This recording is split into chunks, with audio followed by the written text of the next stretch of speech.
है तुम्हारी कुछ पहचान? है तुम्हारा कोई अस्तित्व? जब तुम्हें अपने इष्ट के बारे में, अपने धर्म ग्रंथों के बारे में, अपने परमात्मा इष्ट जिनकी तुम पूजा करते हो उनके बारे में जब तुम्हें कुछ जानकारी नहीं है, ज्ञान नहीं है, जिन ग्रंथों के माध्यम से हम अपने ब्रह्म को जानते हैं, पहचानते हैं, कुछ ज्ञान की प्राप्ति होती है, उन ग्रंथों के बारे में हमें पता नहीं तो क्या पता है? बस खाली जीना, कमाना, खाना, बच्चे पैदा करना, बच्चों का पालन पोषण कर देना, मर जाना, यही जिंदगी है तुम्हारी? इसीलिए के लिए तुम पैदा हुए हो?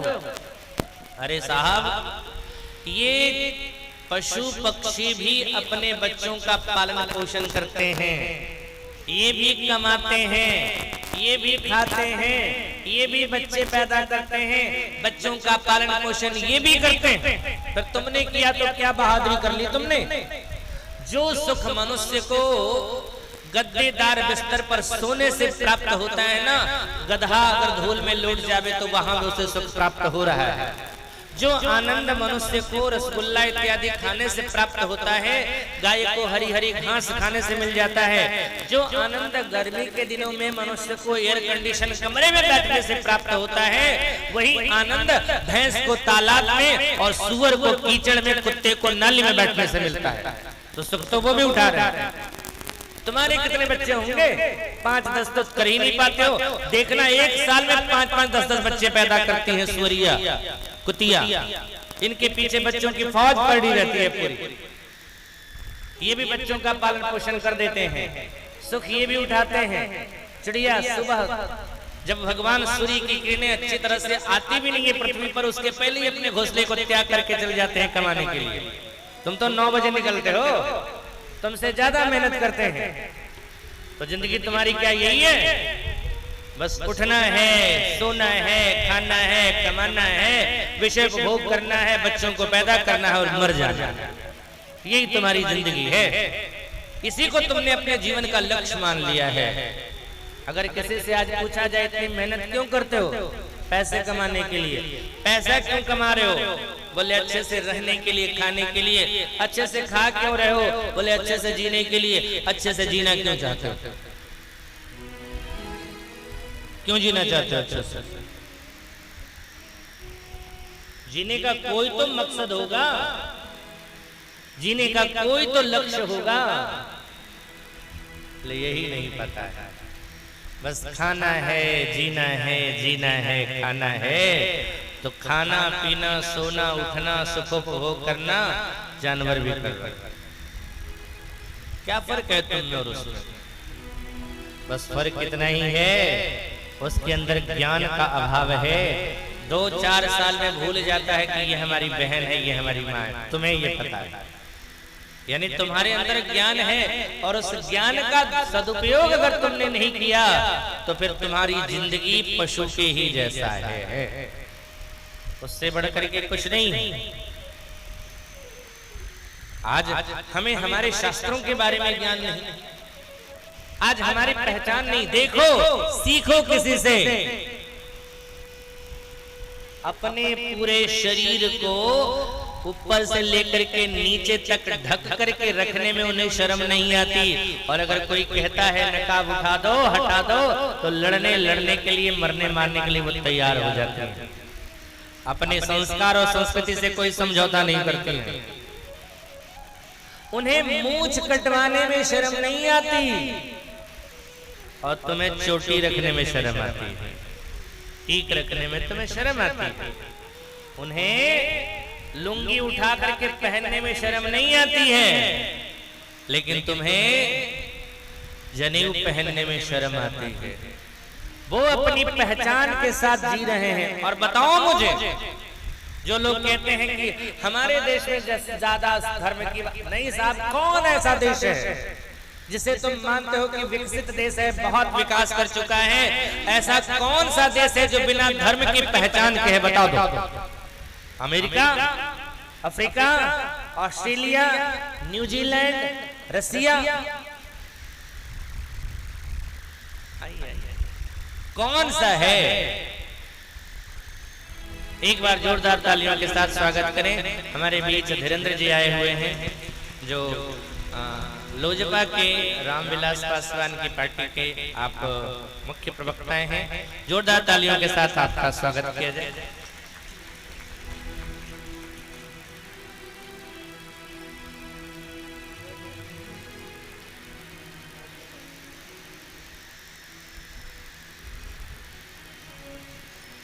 आपके क्षेत्र के एक बार फिर से जोरदार तालियां इनके लिए।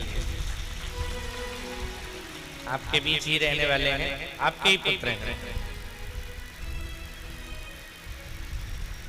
श्री कृष्ण गोविंद हरे मुरारे, हे नाथ नारायण वासुदेव।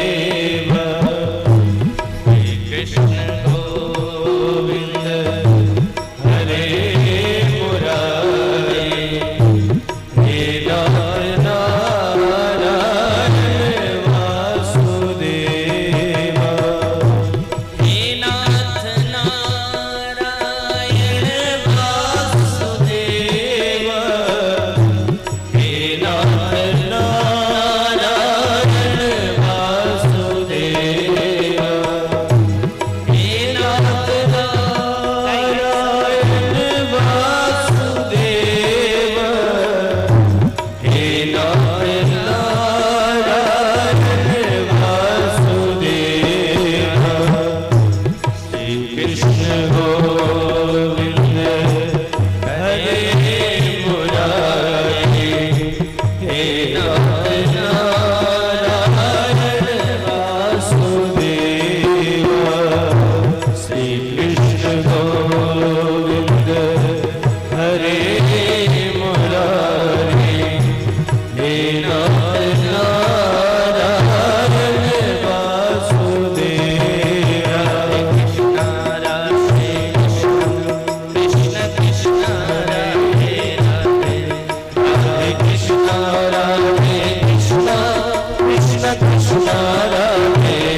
मैं चर्चा कर रहा था अपने धर्म के बारे में जानकारी तुम्हें रखना चाहिए। अच्छा एक बात बताओ, क्रिश्चियन किसी भी देश में रहने वाला हो, किसी भाषा में जी रहा हो, जान रहा हो, लेकिन वो अंग्रेजी पढ़ता है, समझता है। क्यों? क्योंकि बाइबल उसे पढ़नी है अंग्रेजी में। इस्लाम को मानने वाले किसी भी देश में रहें, किसी भाषा को जानने वाले हों, वो उर्दू पढ़ते हैं। क्यों? क्योंकि उन्हें कुरान पढ़नी है जो उर्दू में लिखी हुई। खालसा पंथ को मानने वाले किसी भी देश में रहने में, किसी भी जगह पर रहने में, लेकिन वो गुरबानी पढ़ते हैं, पंजाबी पढ़ते हैं। क्यों? क्योंकि उनका धर्म ग्रंथ गुरु ग्रंथ साहब पंजाबी में लिखी हुई, इसको वो पढ़ते हैं, समझते हैं।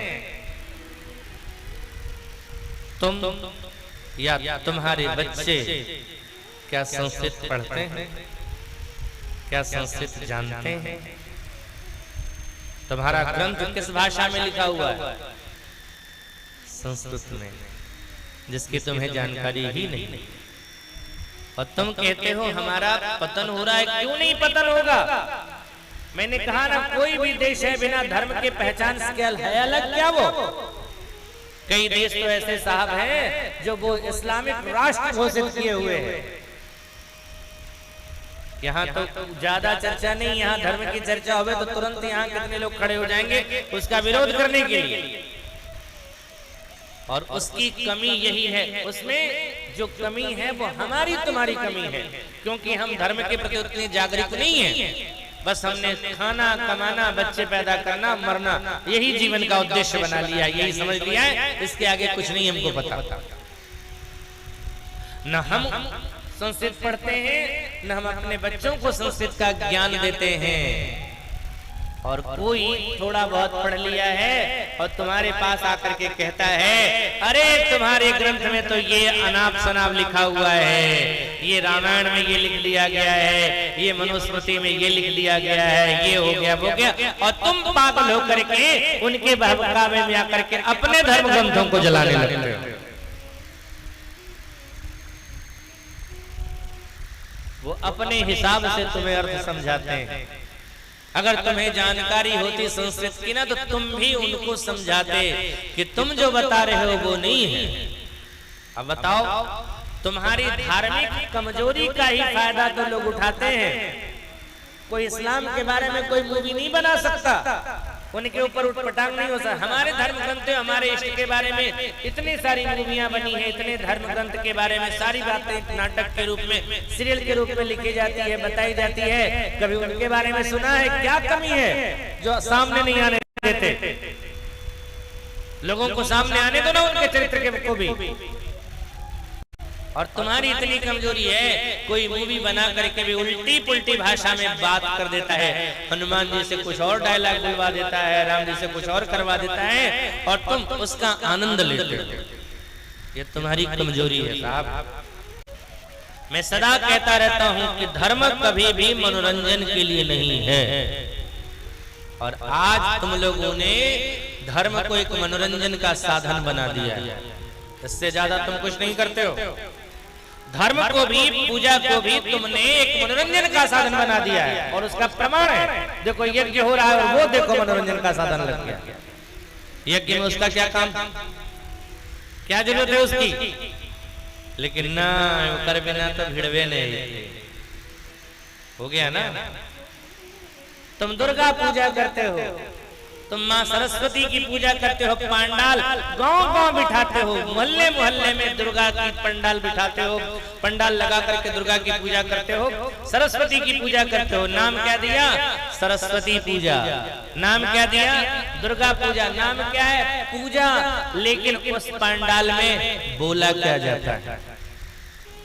पंडित को बुला करके मंत्र कितनी देर पढ़वाया जाता है? मंत्र की आवाज लाउड स्पीकरों से या साउंड से कितनी देर तक आती है? मुश्किल से 5 मिनट, 10 मिनट, आधा घंटा, बस 1 घंटा ज्यादा से ज्यादा। ये मंत्र 1 घंटा तो होता भी नहीं साहब, आधा घंटा मंत्र बजेगा, और बाकी के 20-22 घंटे क्या बजते हैं? भोजपुरी या अश्लील गाना, जो कोई सभ्य परिवार अपने परिवार के साथ बैठ करके नहीं सुन सकता है। जो थोड़ा बहुत प्रतिष्ठित परिवार है ना, पढ़ा लिखा, वो नहीं सुनेगा, अपने घर में बजाएगा वो गाना, वो तुम दुर्गा पूजा के पंडाल में बजाते हो। ये है तुम्हारी पूजा की असलियत। और इतना ही नहीं, तुम दुर्गा की प्रतिमा का विसर्जन करने जाते हो ना, तो उसी तरह से शराब के नशे में धुत होकर के उसी अश्लीलता के साथ, फुहड़ता के साथ नाच नाचते जाते हो। इससे तुम्हारी दुर्गा और तुम्हारी सरस्वती प्रसन्न होंगी? कभी नहीं प्रसन्न होने वाली है, कभी वो प्रसन्न नहीं होगी। वो तुम्हें आशीर्वाद नहीं, तुम्हें श्राप देगी, श्राप, क्योंकि तुमने पूजा को विकृत करके रख दिया है। ये पूजा का रूप नहीं है साहब।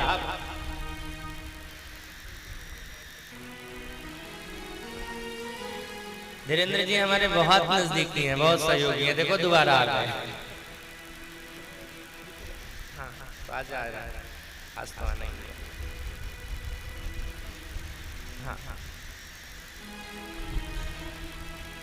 तो साहब हमने धर्म को मनोरंजन का साधन बना लिया। ये हमारी धार्मिक कमजोरी। धर्म को कभी भी मनोरंजन का साधन नहीं बनाना चाहिए। धर्म धर्म के लिए होना चाहिए। मैं ये नहीं कहता कि आप मनोरंजन मत करो, करो ना साहब, किसने रोक रखा है आपको? दिन में तुम देवी की पूजा करते हो ना, मंत्र या फिर पता नहीं थोड़ी देर के लिए मंत्र ही बुलवाते हो, पूजा तो करते हो, लेकिन जिस देवी की पूजा तुम दिन में करते हो उसी देवी के ही जैसा रात में बुला करके नाच देखते हो, तुम ऑर्केस्ट्रा बुला करके उसी पंडाल। इससे देवी जी प्रसन्न होंगी? इससे देवी जी खुश होंगी क्या? एक तरफ तुमने नाम दिया पूजा का और रात में, दिन में तो तुम उपासना के नाम पर पंडाल लगाए, लेकिन रात में तुम वासना के शिकार हो गए हो। मैं ये नहीं कहता कि तुम मनोरंजन मत करो, करो साहब, लेकिन उसके लिए स्वतंत्र रखो ना। एक कह दो कि हमको नाच ही देखना है, हमें ऑर्केस्ट्रा ही बुलवाना है, लेकिन पूजा के नाम पर वो मत करना। तुमने अगर पूजा की है तो पूजा का ही रूप रखो। धर्म को कभी भी मनोरंजन का साधन नहीं बनाना चाहिए। और इसी कारण से आज हमारा धार्मिक जो पक्ष है वो बहुत कमजोर होता चला जा रहा है। पूजा के पंडालों में अश्लील गाने बंद नहीं हुए, फूहड़ नाच जैसे लगे बस तू नहीं तो हमर संसार